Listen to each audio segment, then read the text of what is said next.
Welcome to this episode of Man Alive. I'm your host, Shayna James, and I recorded this episode for my new podcast, Practicing Love. And if you have not subscribed to that one, I highly recommend you do.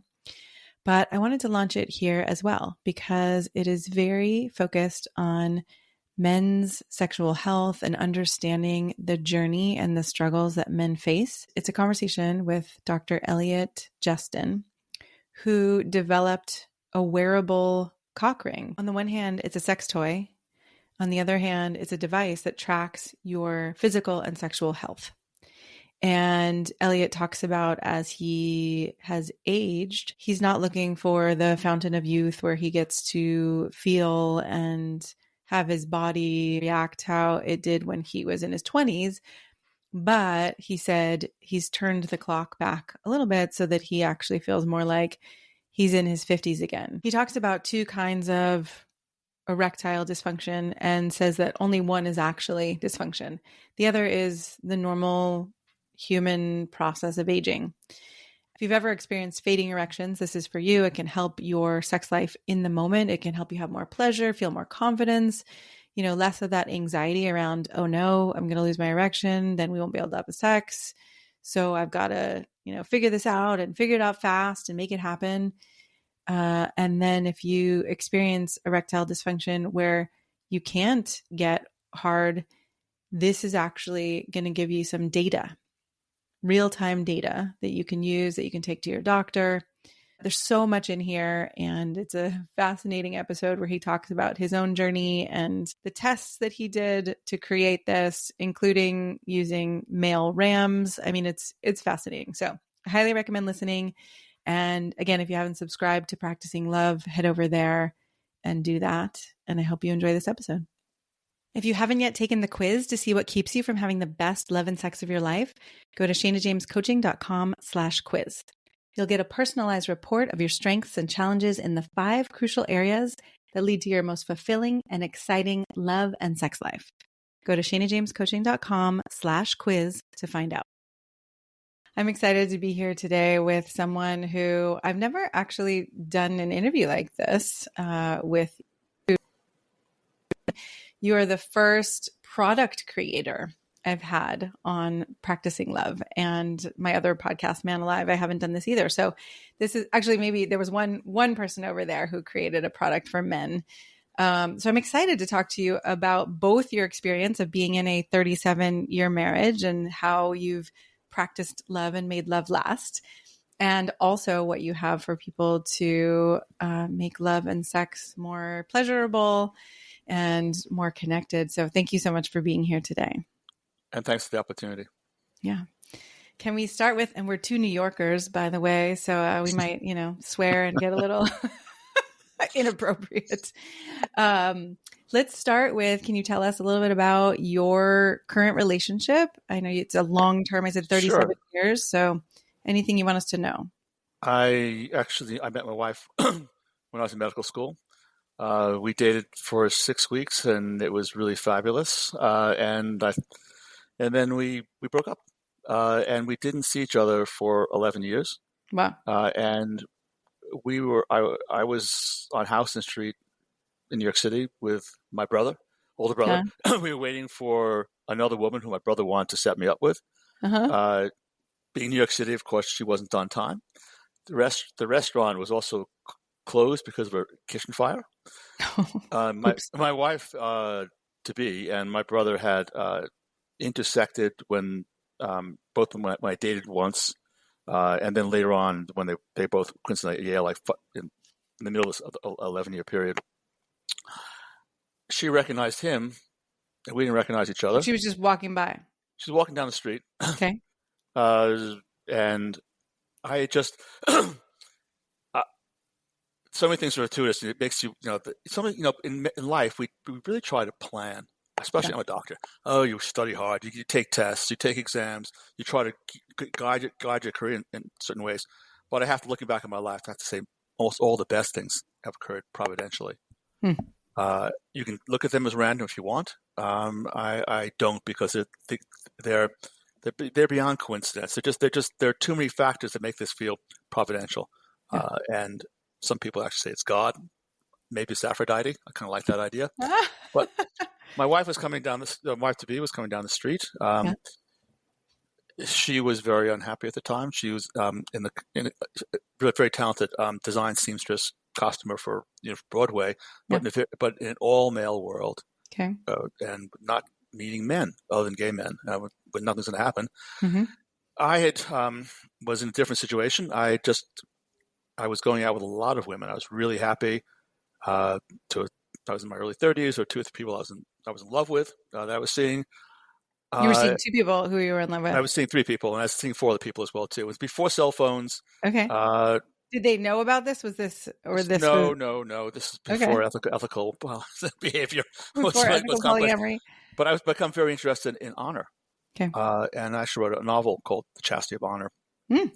But about 2 weeks before, I'd broken up with everyone. I decided I reached a point of maturity that really because one of these women, who still is a very dear friend of mine, we're still close. She told me, "You can't live the way you're living honorably anymore because you're not 25 years old. If you want to live the way you're living, you shouldn't be going out with women your own age. You should go out with women who are younger than you, who are not interested in getting, who are not interested in partnership and kids and right. Exactly. Yes. Okay. And she told me, and I it wasn't just her, but I've been thinking about this. But she told me, you give us a lot. You give us 95%.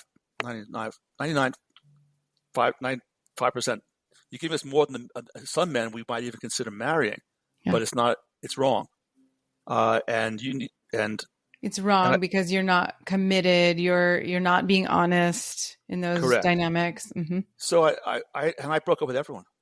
So there's another part of what's providential about this. I decided that I wanted to live honorably. And so Annie came down the street. Now, imagine this. Annie came down the street, and she felt, we felt the conversation and remembered each other. She asked my brother, who was a terrible Don Juan, he said to him, "Are you still seeing virgins?"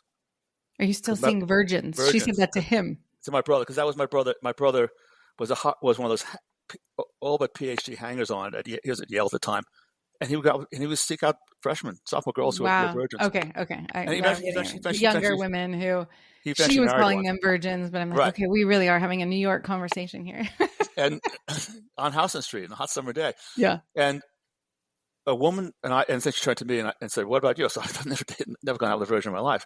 And a really attractive girl, maybe 18, 19 years old, was walking by, stopped, looked me up and down and said, "Well, I'm a virgin and I go out with you," and walked away. And my brother said, "Aren't you going to chase her?" And I said, I felt it'd be too awkward in front of Anne, too rude to chase her. Anyway, I asked for a phone number. Anne left. Anne went around the corner to see a friend, told a friend she was going to marry me. My brother asked me. Even though you asked in front of her. Oh, no, you did not ask in front of her. Right. Okay. She knew. My brother asked me, she's so old. She's like 32. She's like a year younger than me. Why'd you ask for a phone number? She, going out with her would be like, quote, kicking over a tombstone. Anyway, 6 months later, we were married.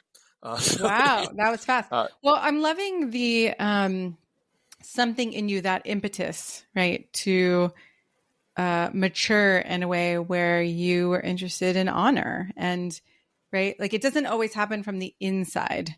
I mean, maybe there was something else that guided you as well, but I appreciate that you had this shift toward maturity. And then that's when she came. So I'm getting the providence of that. Right. And also that we're just on the street at the exact right time. Here, this other girl comes along, almost like a temptation from Aphrodite. Right. Here's this younger person. You said no. Yeah, no. Well, just to skip ahead and bring it back to my product, what we're doing. Yeah. I've always been very interested in sex, and my wife has always been very open-minded about sex toys. And if there's one word of advice I'd have for your listeners, if you are considering getting married, add to that checklist that we all have: love sex toys, because that's really important. People don't think about that. So you think this person's perfect, get that other thing checked off. So my I, so we've married for 37 years and have had we have three children. And I would certainly say out of those 37 years, I've probably been happy 36 of those 37 years. All marriages have Amazing. strains, but we've really been happy. And why is that? I think the lovemaking is one of the Part of keys. it. Yeah. I think the things that hold, if I said there's a tripod that could hold a long-term committed relationship together, Okay. shared values, a shared project, and children can be a profound part of that.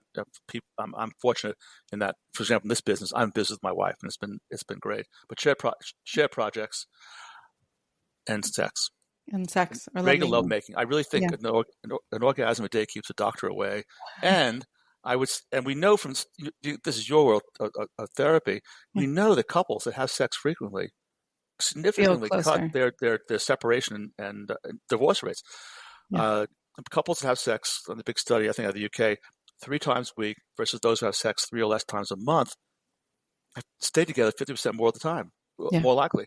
I've actually suggested to 2 commissioners of health, state commissioners of health, including my one in Montana here, and 2 governors in the United States. Hey, you want to help? You're concerned about the impact of separation, divorce upon crime, children, drugs, alcohol. You should be encouraging people to make love more. And they kind of roll their eyes. Oh, right. Elliot, we can't do that. Right. One thing I do always like to say is, yes, there are statistics, and for each couple, it's different. And I think for each couple, finding your own way, right? Being able to talk about this with your partner. How often would you like to make love? If it was your ideal world. And then we also have when we're raising children, things can be much more challenging and finding alone time and private time. So I love the statistics and the fact that making love can often bring couples closer. And as you're listening, right, feel this out for yourself and try your best to do it not with judgment or shame of your own self or your relationship, but also with love. Just 1 second.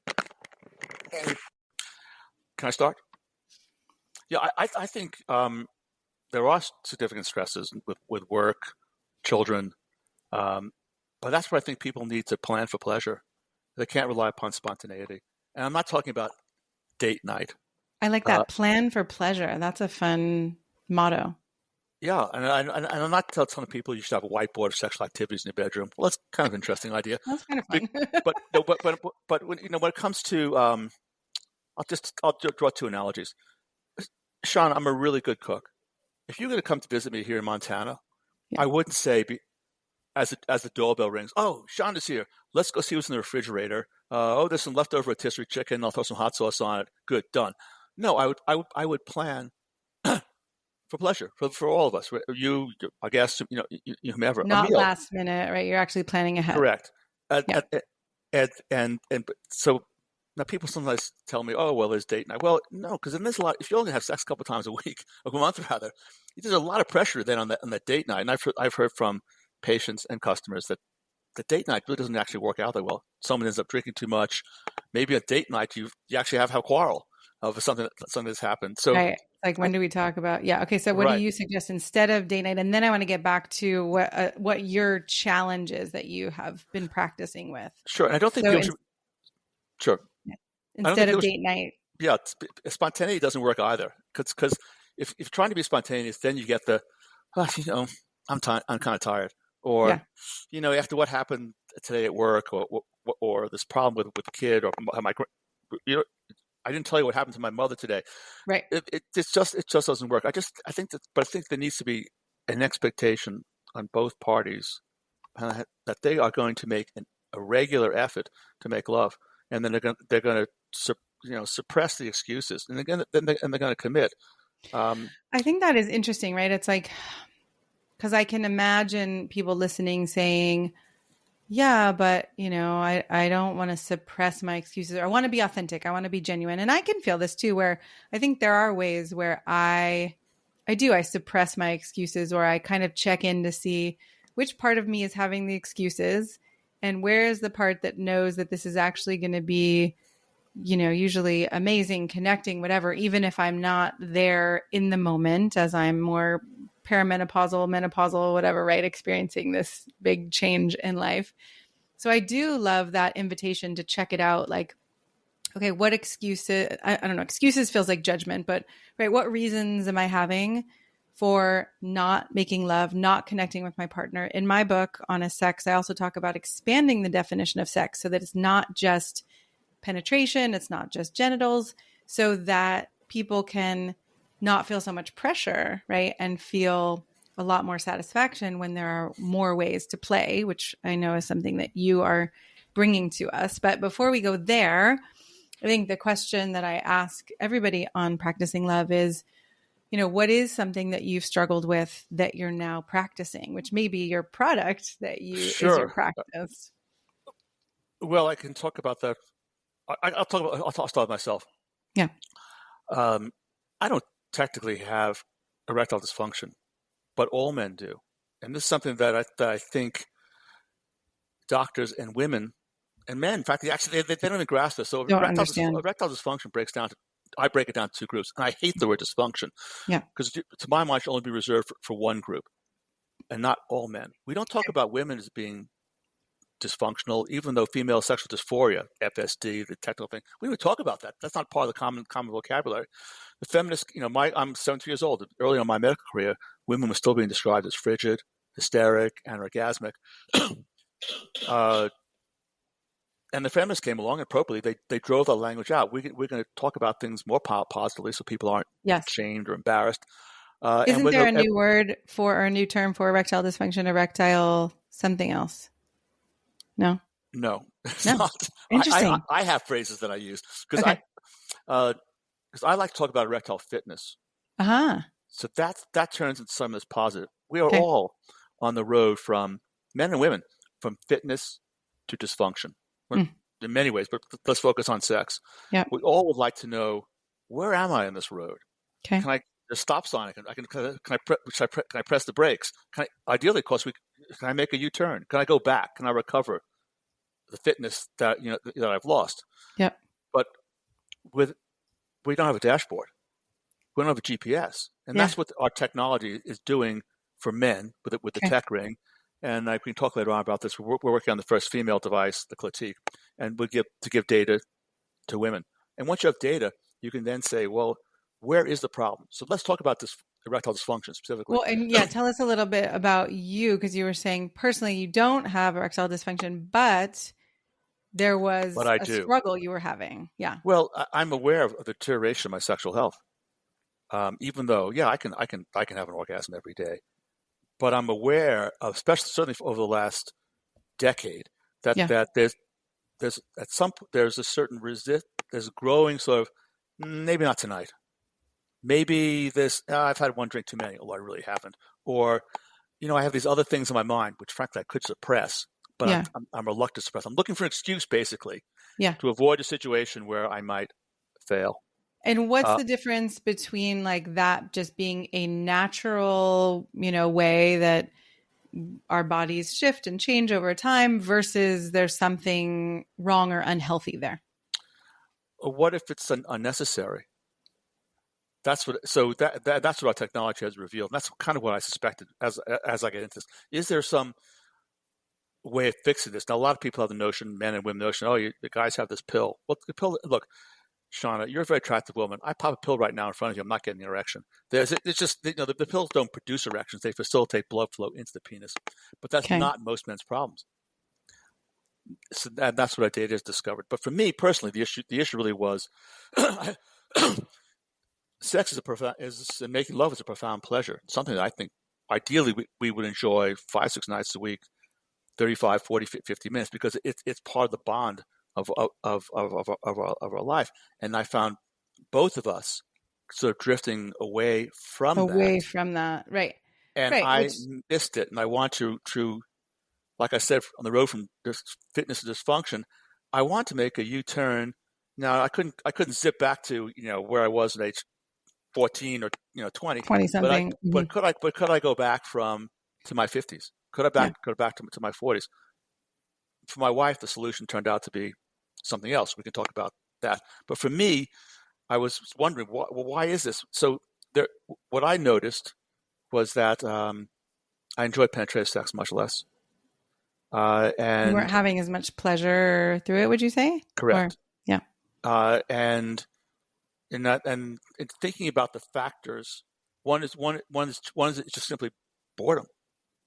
As much as I might love my wife, there are certain positions that just don't do it for Just me felt anymore. boring. They don't for not do it for her, but and granted, if the goddess Aphrodite came in here right into the room right now and bent over in front of me, I'd say goodbye, Sean. I got something that I'm in love. But if not to not pick on my wife, but if she came in and bent over in front of me, I was like, I've done that a bit. So there's certain things that she enjoyed that I no longer enjoyed, and that led to a disconnect between the two of us. Even irritation on my part, as in, I don't like this position. I don't get the friction that I want. I'm going to lose my erection. Why do you do this to me? And of course, she would be want that position because that's Well, what. Go ahead. right. And that was one of my questions I was going to ask is what kinds of conversations are you having about it? Because in that conversation, it sounds like it's more of a, right, there's a conflict there versus, okay, let's try to work this out together. Didn't sound as much like you're on the same team there. No, the conversations were not effective. Yeah. I mean, my wife and I joke that if ever there's a falling apart in our relationship, it's not going to be for want of communication because we communicate plenty. If anything, there's probably certain things that we probably should filter, but you said it wasn't effective for some reason. There was something that wasn't happening. Because people want what they want, especially when it comes to sex and they're turned on. They want what they want, and it's often hard to negotiate someone out of something that they want. Right. And it'd be nice if it were easy. And what we did discover is that there are solutions, and it is easy. So, okay, that's good. I mean, it's good to know because sometimes there are communicative solutions where we can explore together and, okay, what would excite you? What would excite you? Where do you get turned on? Where do I get turned on? And what I'm hearing you say also is sometimes there are actually physical solutions, right? If there isn't enough pleasure in certain positions, then there could be a physical solution, which you have found and created. Well, women have vibrators and men have shit. In the course of my lifetime, vibrators have gone from, my mother's supply room closet bottom drawer in the late 1950s to my daughter's world where, let's not skip over the 70s and 80s when vibrators starting to come into play, but there's still certain shame and embarrassment. You got to become a vibrator addicted. It's like the type of conversation that therapists are having about the death grip. People are talking about with vibrators for women in the 70s and 80s. You're going to become addicted. You can't do, you need to use your fingers during penetrative sex, et cetera. And that's gone. I don't know how many vibrators my wife owns, depending upon what position, what her mood is. I mean, I often, she could probably come to bed with a bandolier, depending upon what she wanted at that moment. And I think it's a lot of fun. I'm not criticizing. No, and I love that you are accepting of that because I think there are some people who feel like it cuts at them, or like there's pride or there's some ego and right. Oh, well, she likes a toy better than me. But again, I think through communication, we can actually learn to play together. I challenge those men to come up with it, to be able to move their hand as fast as a vibrator. Anyway, good luck, guys. Go to the gym. Show me. So, and our daughter takes them. Our daughter's 30. She's actually getting married, so she takes them on dates. I think she gave away some of our toys at her bachelorette party. So great. They're normative, whereas cock rings aren't. And so, I mean, men have so. And they've never caught on. I've always played around with cock rings, and we go, my wife would go into a sex toy store and buy something for herself, and she'd buy a ring. And they pinch, they're uncomfortable, these hard silicone rings, and they've made the same stupid male anatomy insensitive way for the last 150 years. So there's been no improvements in the realm. I mean, look at vibrators. Let's start out with Dr. Roos, the oscillator. Oh my God! Vibrators have gone through a major, exactly, big. Now that the motor's the same, it's an offset motor. I mean, she got the ideas as lore has it from electric toothbrush, but they've evolved. Actually, I have to say that when I've been on podcasts and I've been on platforms at events and people and women want to complain, especially about the product for men. Oh, not something else for men. Well, bullshit. Men have shit. Now, women have not been paid attention to in medicine. How many toys and things exist for us? Right. But I'm not making the point about women are underrepresented in studies about cardiovascular health. Yes, kidney women are health. definitely represented in medical Right. studies and Right. research. Women are underrepresented. But when it comes to sex toys, you rule. Men are underrepresented. Yeah. So here I'm aging. Certain positions are less attractive to me. Where we have despite my communicating to my wife many times that there's certain things that don't work for me. I mean, in a successful marriage, in my opinion, the woman comes first and third. The man comes second. That's the way it is, in my observation, I like that. For most couples. Not always, not 100% of the time. This isn't a rule, but most of the time. Yeah. And vibrators certainly help a lot. But uh, commonly after my wife would come, climax, she would want me to have sex with her in either the missionary position or from behind, and I would get irritated because, granted, I understand why she wants it. She's in that post-orgasmic low, and she wants to be a bit more passive, and enjoy that. I call it the post-orgasmic stupor almost. Yeah. She wants to enjoy that, but it wasn't working for you. It wasn't working for me, and I would get irritated. Got it.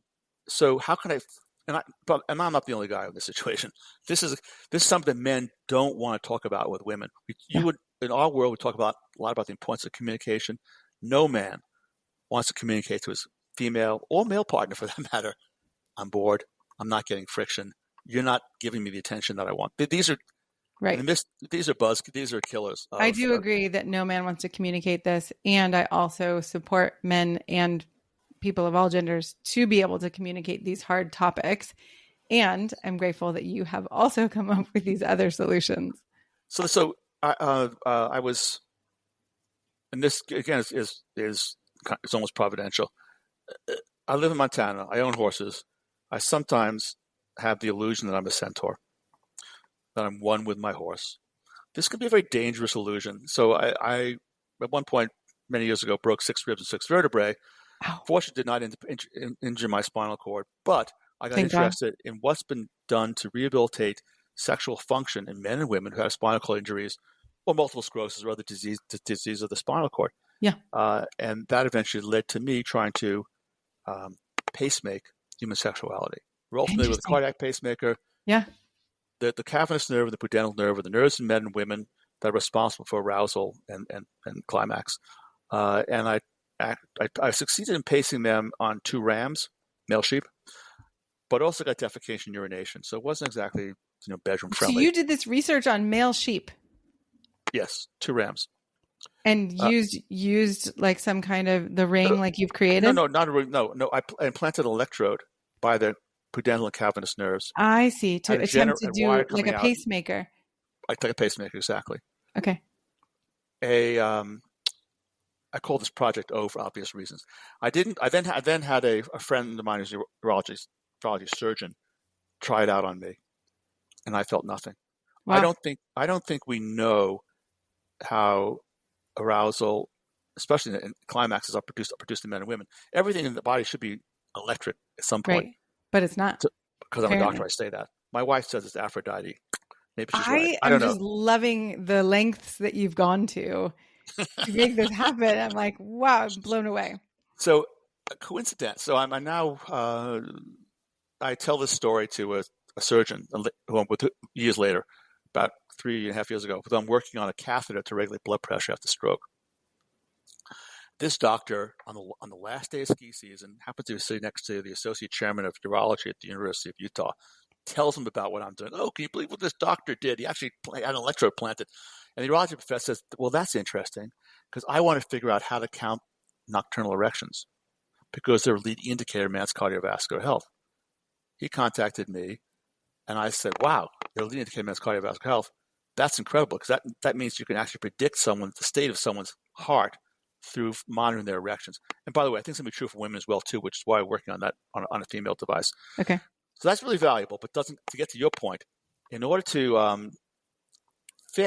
come up with a count the number of nocturnal erections, we have to fix. Wait, say that again. In order to fix what or count nocturnal erections, we have to solve the cock ring problem. Okay. Which I was because it's uncomfortable and there are not great options. Yes, you got it. So This doctor told me he wanted to count nocturnals, I said, well, why stop at nocturnals? What do men care more about? The ones they're having while they're having sex, or the ones they're having while they're sleeping? Let's come up with a way of measuring all erections. So we have to change the material from hard silicone to a soft elastomer. We want to allow the arterial blood to flow in and only constrain the venous return. We want a ring to be worn not just overnight to count nocturnals, but it can now be worn for long sex sessions.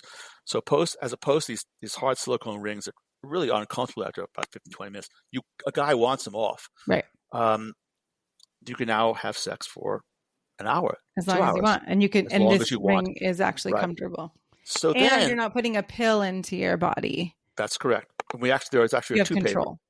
There are two papers. One is by an independent study, another one by us internally, comparing our ring to 10 milligrams of tadalafil, Cialis, showing that the ring is as effective, if not more effective, than the pill. Wow. For most men, there is now a non-pill solution. So now I find myself thinking, well, I started out with technology, and now I find myself solving my problem and the problem that many men have. So the original study of erectile dysfunction, let me first define dysfunction, to my view. There are men who can't attain an erection, which is about 12% of men who report having dysfunction. Okay. That's dysfunction. If your man can't attain an erection or struggle to attain an erection, any one of your listeners, you need to see a doctor. Okay. You have a major cardiovascular problem or metabolic problem or neurological problem, maybe more than one of those things, until proven otherwise. Don't just go online and get pills. Don't mess around with that. I mean, there could be definitely other emotional, psychological, relational things as well, but don't mess around. But for the other 85 to 88% of men who get an erection and lose it, in other words, they're getting blood into their penis, but they're losing it. That's where the data is really profoundly valuable, because you can sort out, is this psychogenic? Is it due to my medication I'm taking? Is it I'm drinking too much alcohol? Is it multifactorial? Is it with this person, not with that person? You can actually start to sort it out if you have data for these events. Wow. But you're also, because of this data, we've now documented 70,000 erections, and there's seven published papers. The previous ideas about erectile dysfunction comes from a study done in the early 1990s with a device called the Radioscan that had 800 erections. So on the basis of that data, and the other thing, because the common mistake that doctors make is we see the sickest people in our practice, right, especially academics, and we project from them onto the general population. Yes. Well, to draw an analogy, so these academic urologists who are seeing men who can't attain an erection are projecting the reasons for that onto the general population. Well, those guys who can't attain an erection, they've got angina, they've had a heart attack, they've had a stent, they had a stroke, they got Parkinson's, they're diabetic, diabetes out of control. Yeah, those guys, for them, different category. For them, it's true that the penis, quote, is the canary in the coal mine of cardiovascular disease. Okay.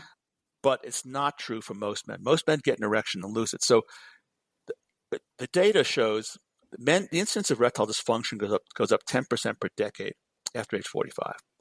The expectation of the doctors, me too, was that as that incidence of erectile dysfunction goes up, men's sex erections will soften. The number of men's nocturnal erections will go down. That's not happening.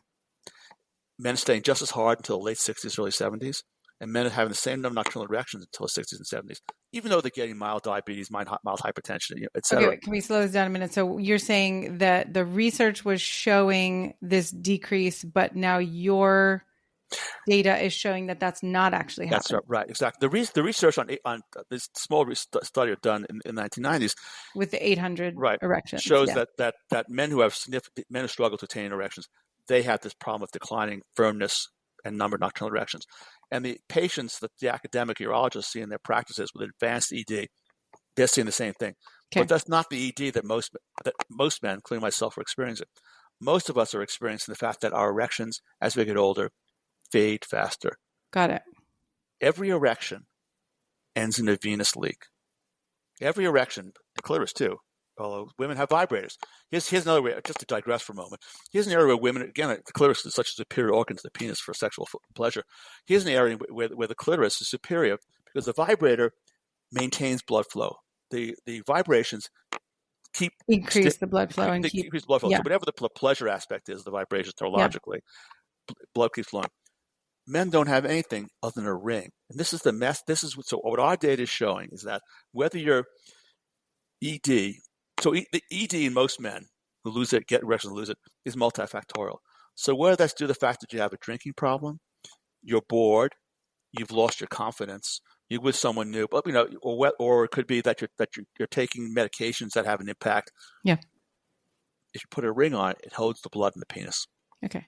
So and what did you say that was the venous leak?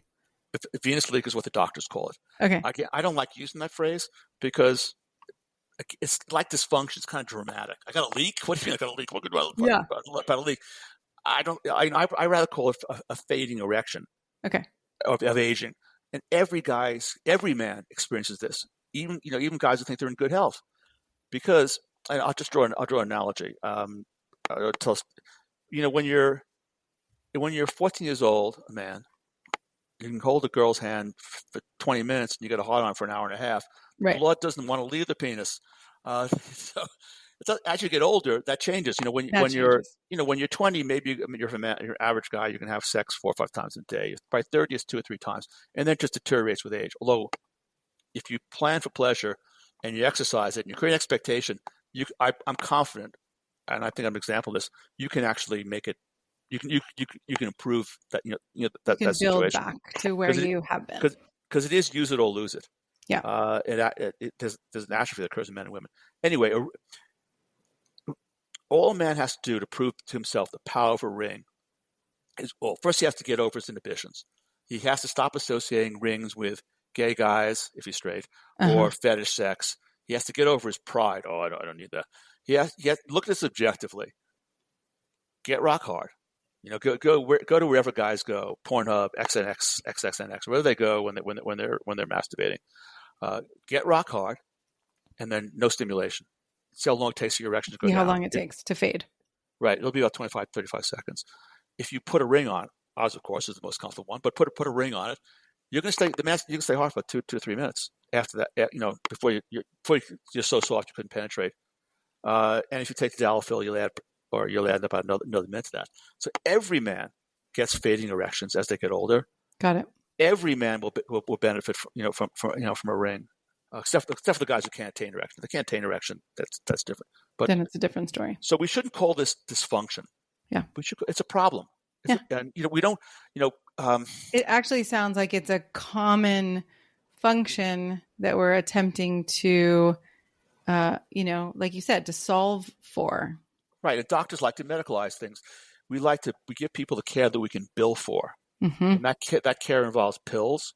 Yeah, that care involves getting a heating implant, get a Doppler. It doesn't involve, hey, put a ring on it. Yeah.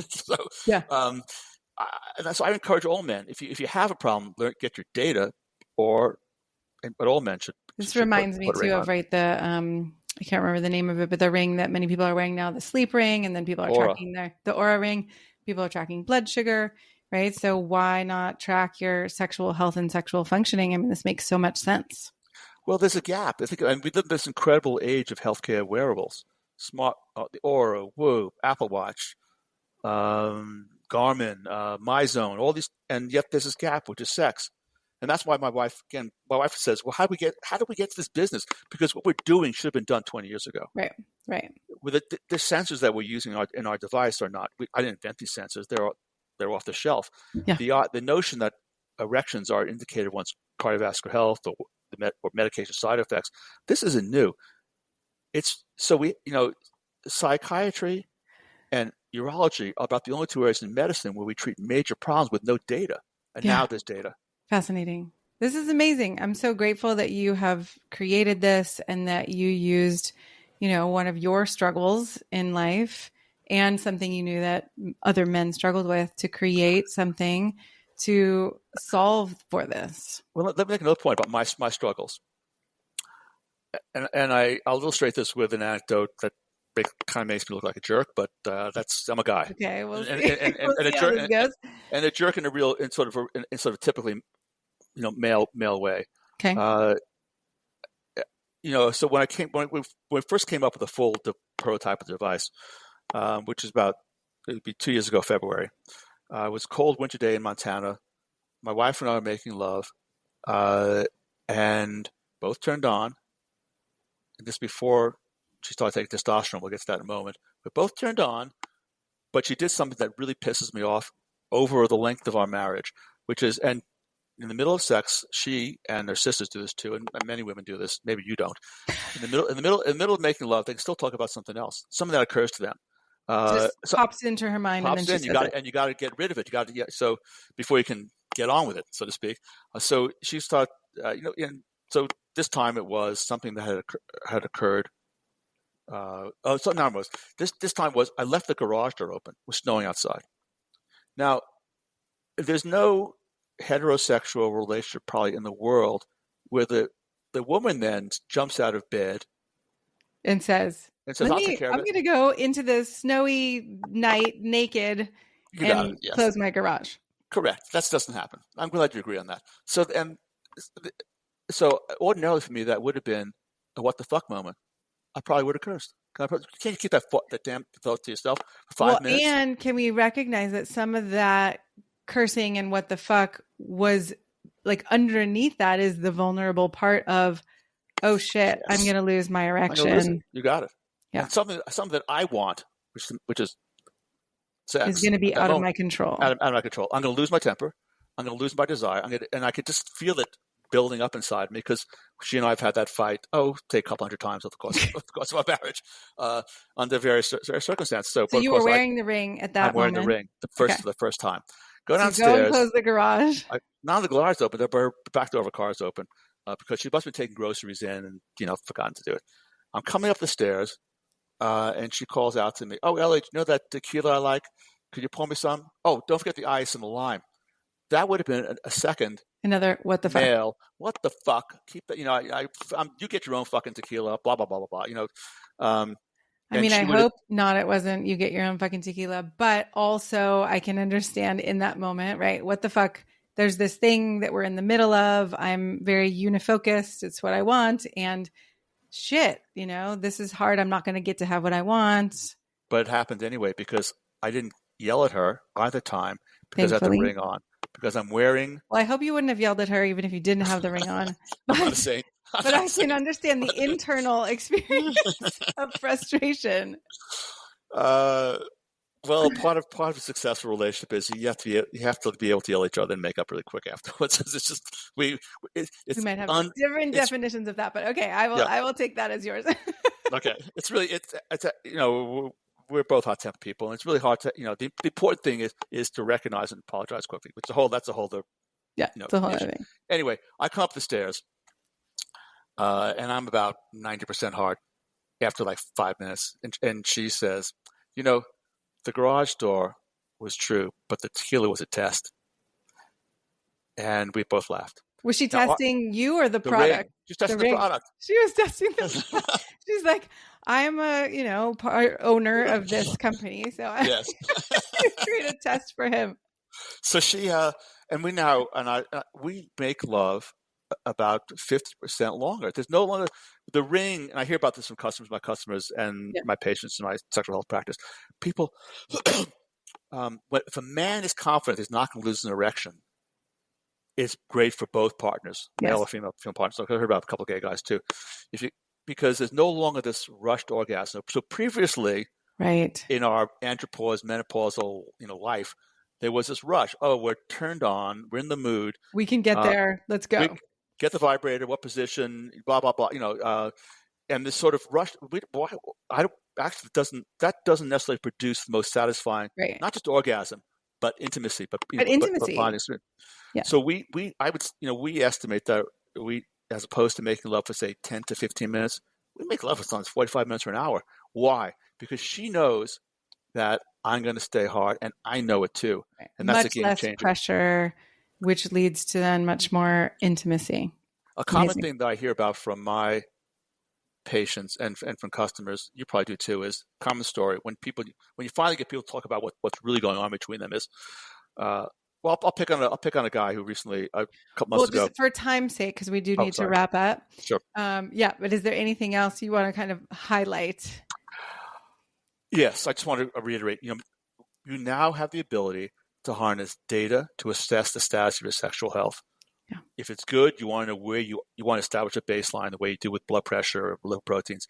If it's a problem, you now can figure it out with data. And the most common problem, which are fading erections of aging, can be solved with a ring. Wow. Amazing. Amazing. And thank you for, again, I'm going back to all the research you've done, including your own surgeries and working with the sheep. And, it's like, wow, you never really realize how much goes into creating a product, especially around sex, because, I think the missing piece, like you said, we've got all these wearables, and then there's shame around talking about sex and talking about erections and talking about sexual function in our culture. And so then, of course, there's this missing link. So amazing that you have tapped into this and given men and couples the ability to not only track their health, but also to take the pressure off and create more intimacy. That's right. Thank you. Yes. Awesome. And I'm waiting for the female device because it's going to revolutionize sexual health for women as well, too. Wow. How so? Well, because women would then be able to assess the impact of diseases, diabetes, hypertension, atherosclerosis, obesity upon their sexual health. Wow. Premenopausal women will be able to see the impact of hormones and antidepressants that they take commonly. What's the right dose? Is it, wait a second, why am I taking this at all, given I can see the impact upon my sexual health? Interesting. And they will also be able to assess the benefits of testosterone replacement therapy, shockwave therapy, all the things that are coming along right now to enhance the sexual health of postmenopausal women. Amazing. Thank you so much for being here and for sharing this and for creating this. And how can people find your product? Yes, you can find us at myfirmtech.com, myfirmtech.com. Great. We'll put a link in the show notes. You can reach me directly at Elliot, ELLIOT, at myfirmtech.com. Fantastic. Thank you so much, Elliot, for having this conversation. Thank you. It was a pleasure. I'm so glad you joined us for today's episode. I hope you enjoyed our conversation and gained insight into yourself and your current and past relationships and inspiration for what's possible. If you like what you heard, I'd be so grateful for you to subscribe and write a quick review to help people find us. If you'd like more support in your love life, be sure to get your free copy of my best-selling book, Honest Sex, at shanajamescoaching.com/free. That's shanajamescoaching.com/free. And we'll see you next time.